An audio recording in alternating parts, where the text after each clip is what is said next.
Centre Block, one of the country's most recognized buildings. It's the crown jewel of Ottawa's Parliament buildings and a fundamental symbol of Canada. Designed in the Gothic Revival style by John Pearson, it's an architectural masterpiece. A combination of immense size and scope with painstaking artistry and craftsmanship. It's reminiscent of Westminster, and yet it's uniquely Canadian. Walking through the hallways of Centre Block is like walking through history. Each room and space tell a story about the Canada that was, the Canada that is, and the Canada whose history is yet to be written. Home to both Houses of Parliament, this building is often referred to as an icon of democracy. Within these walls, generations have helped to shape the Canada we know today through determination and defiance. Again, I speak for all members of Parliament and for the Canadian people as a whole when I say that we are unreservedly determined to maintain our stand at Britain's side and at the side of the other nations that fight for freedom. Through debate and discussion. Today is a landmark for this government and indeed, sir, for all Canadians. Today, we are opening doors to opportunity and to equality in the workplace. Hear, hear. And through conflict and compromise. Surely the worth of a government in the main is what it does for its people.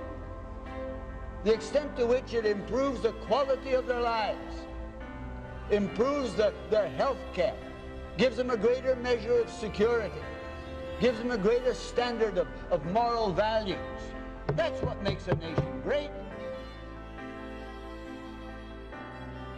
Here in the Senate chamber is where senators have met and debated national issues for nearly a century. We have an obligation, it seems to me, to stand up for this country. We need to stand up for our provinces.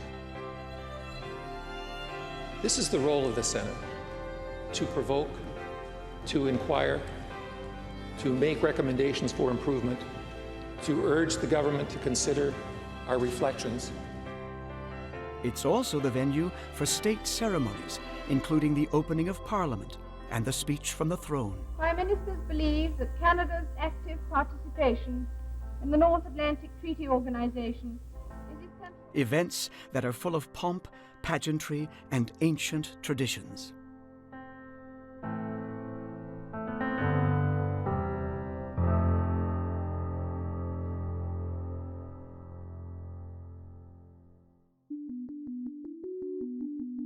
Now Centre Block is currently closed.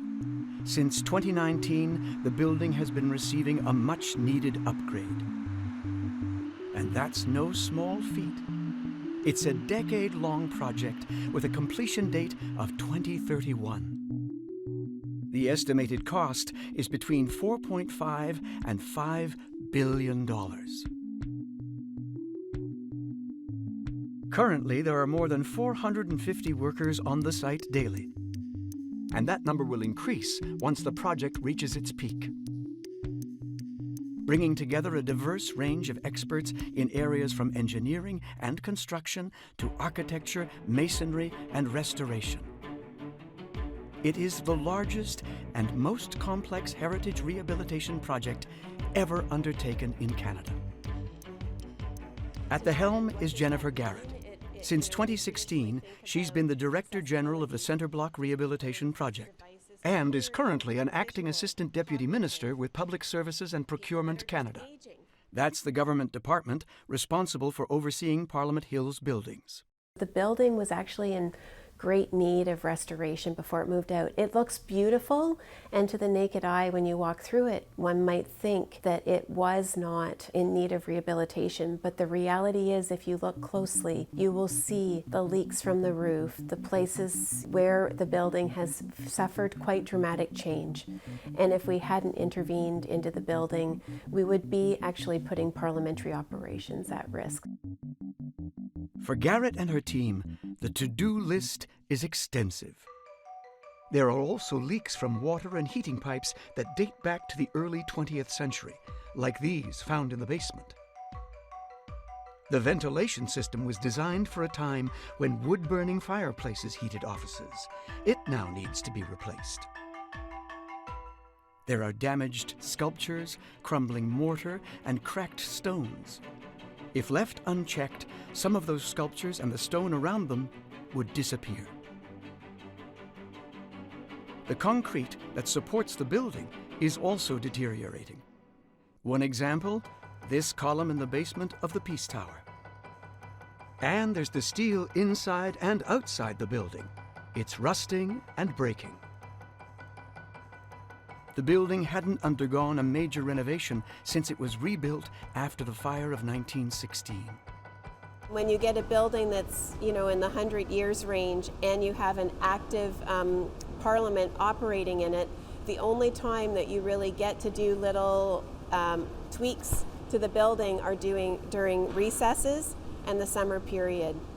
And that is just sometimes inefficient to do some of the major rehabilitations that had to be undertaken in this building after 100 years. So that's why there was a deliberate plan put into place to actually create other accommodations for the chambers and for parliamentarians and their administrations, so we could empty this building and do what is required to it.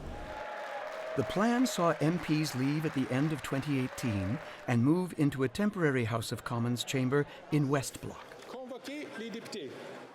And senators relocated to the Senate of Canada building, formerly Ottawa's downtown railway station.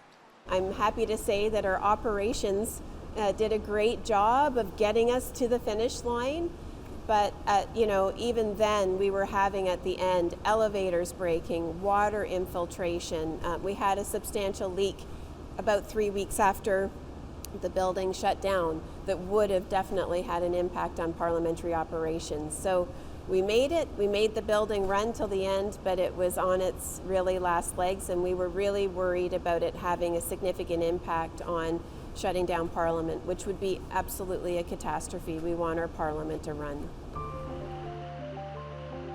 The Centre Block Restoration Project is now in full flight.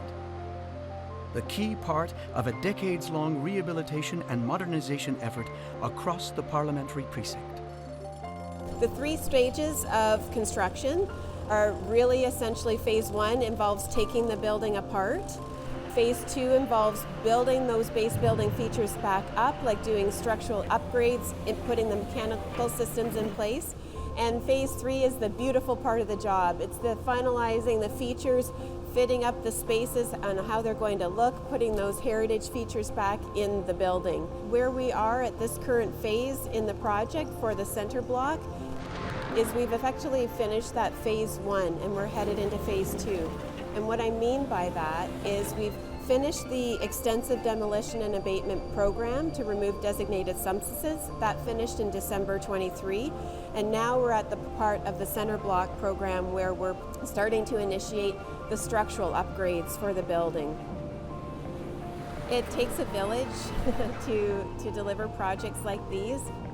We do have a plethora and a range of broad-ranging skills working on the program because we're still designing as we construct. We're flying the plane while we design it, and that's a deliberate strategy on our part. And beyond that, as the design continues to evolve and gets to be finalized, those later packages with the finishes and final finishes will be released just almost like just-in-time delivery to the construction team. And that integrated effort allows us to optimize the schedule and ensure that parliamentarians get the building back as soon as possible.